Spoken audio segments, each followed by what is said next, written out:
बिस्मिल्लाहिर्रहमानिर्रहीम। बोलते कालम के साथ मैं आमिर रज़ा खान और आने वाले 12-18 घंटे बहुत ही अहम हैं। और क्यों अहम हैं? इसलिए कि भारत में पठानकोट ज़िले के अंदर वो हेडवर्क्स जिसका हमने अक्सर नाम सुना है, जो रावी पर बनाया गया है, माधोपुर हेडवर्क्स, उसके सैलाबी गेट्स टूट गए हैं। एक नहीं, दो नहीं, 3 गेट्स टूट गए। आज टाइम्स ऑफ इंडिया की रिपोर्ट है जिसके मुताबिक सैलाबी पानी को रोकने की कोशिश की गई और इसके नतीजे में उस हेडवर्क से आहनी गेट जो उस पानी को रोकते थे बारी बारी टूटना शुरू हुए। पहले एक गेट टूटा, उसकी बाकायदा फुटेज और वीडियो मौजूद है। उसके टूटने को बचाने के लिए, बाकी गेट्स को बचाने के लिए जब वहाँ अमला काम कर रहा था तो मज़ीद 2 गेट्स बारी बारी वक्फे वक्फे से टूट गए। इसके नतीजे में एक अहलकार की जान गई। फौरी तौर पर भारतीय फ़ज़ाइया से रब्ता कायम किया गया। पठानकोट से ही भारतीय फ़ज़ाइया के हेलीकॉप्टर्स ने आकर वहाँ मौजूद 60 अहलकारों की जान बचाई। ये पिछले कुछ दिनों से बहुत सारी वीडियो सोशल मीडिया पर वायरल की जा रही थी कि पठानकोट के इलाके में माधोपुर में रावी बिखरा हुआ है और रावी ने वहाँ पर तबाही मचाई हुई है। अब तक की जो रिपोर्ट है उसके मुताबिक यहाँ से 2 लाख क्यूसेक का रेला जो है वो चलेगा, जो कि जस्सर के मुकाम पर पाकिस्तान में दाखिल होगा। ये टाइम्स ऑफ इंडिया की रिपोर्ट है जो मैं आपसे बयान कर रहा हूँ। और इस वक्त दुनिया भर का मीडिया इन गेट्स को टूटने की वजह ये बता रहा है कि भारतीय हुकूमत ने बिला वजह इस पानी को रोकने की कोशिश की। कल जो बयान दिया था एहसन इकबाल साहब, जो वफाकी वज़ीर हैं, उन्होंने कि करतारपुर क्यों डूबा और भारतीय पंजाब में इतना नुकसान क्यों हुआ, तो उसके पीछे भी यही लॉजिक समझ में आती है कि भारत जो है वह इस पानी को बड़े रेलों की सूरत में पाकिस्तान और भारतीय पंजाब में दाखिल करना चाहता था। भारतीय पंजाब में इसलिए कि वहाँ की फसलें तबाह हुई, क्योंकि वहाँ के किसान जो हैं उठ खड़े हुए हैं मोदी के जुल्म के ख़िलाफ़ और वहाँ पर उन्होंने आज़ादी का परचम जो है लहराना शुरू कर दिया है। दुनिया भर में रेफरेंडम करा रहे हैं। उनको सज़ा देने के लिए ये काम किया गया और दूसरा पाकिस्तान में करतारपुर को डुबोने के लिए ये सारा खेल रचा गया है।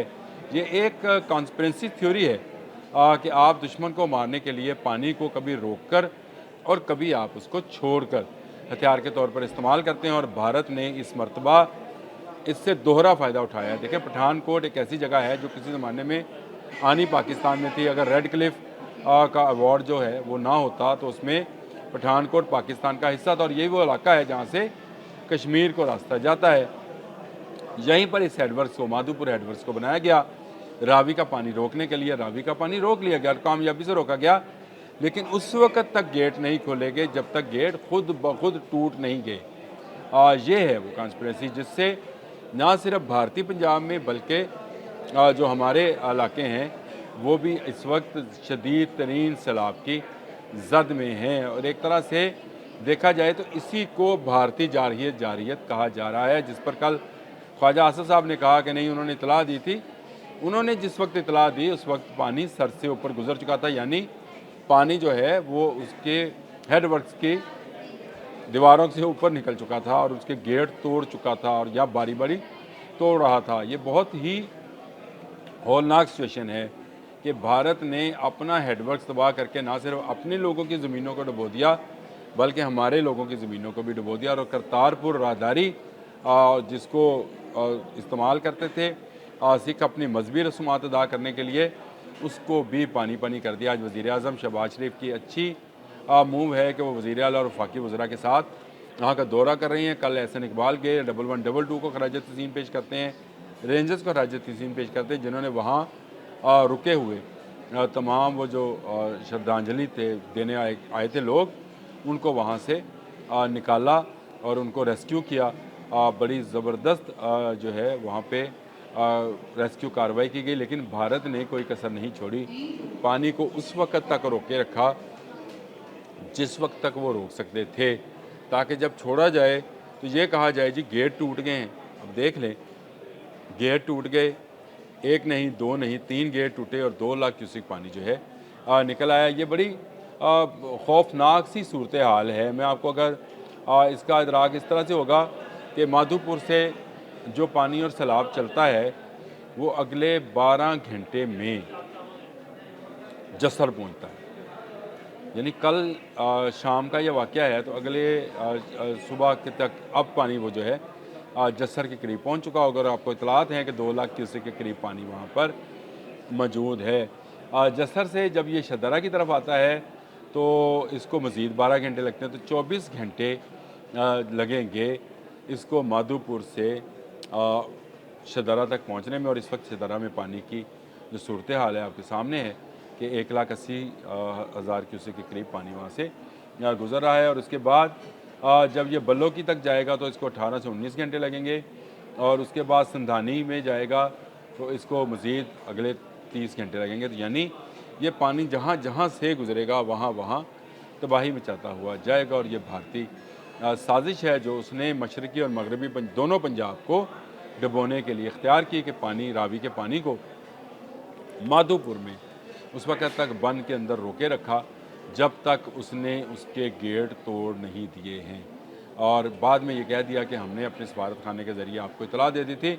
इस इतला का क्या फ़ायदा कि जब पानी जो है वो सरों के ऊपर से गुज़र चुका था। वो वीडियोस देखी नहीं जा रही हैं जिसमें हमारे वो जो मशरक़ी पंजाब के रहायशी सिख हैं वो ववेला मचा रहे हैं कि उनकी फसलें, उनके जानवर तबाह हो गए।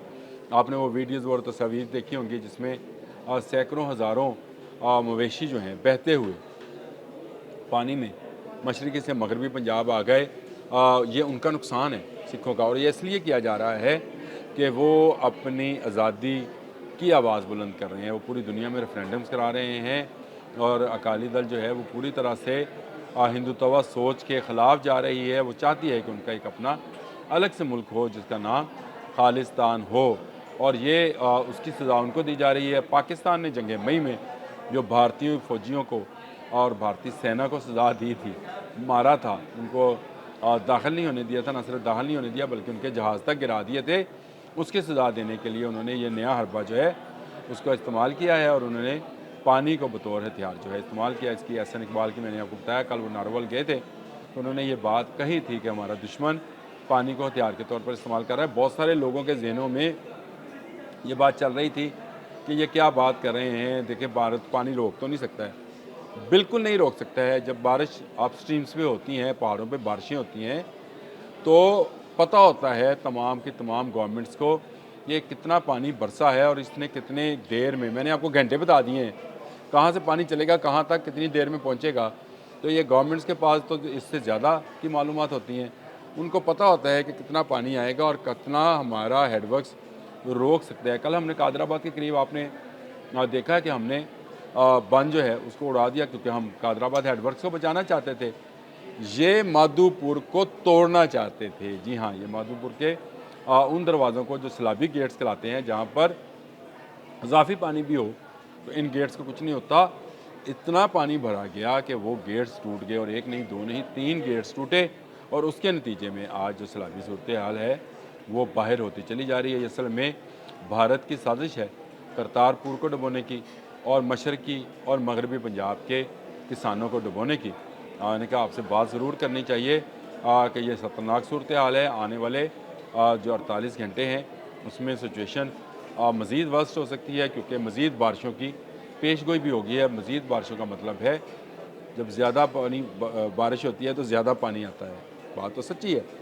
इसको चाहे आप मजाक के पहलू से देखें या किसी पहलू से भी, लेकिन अल्लाह से दुआ करनी चाहिए कि अल्लाह ताला हमें इन सैलाब की तबाहकारियों से और इस नीच दुश्मन से महफूज रखे। इसकी सोच के बायस आज माधोपुर से सैलाबी पानी पाकिस्तान में दाखिल हो रहा है। अब तक के लिए इतना ही। अल्लाह हाफ़िज़।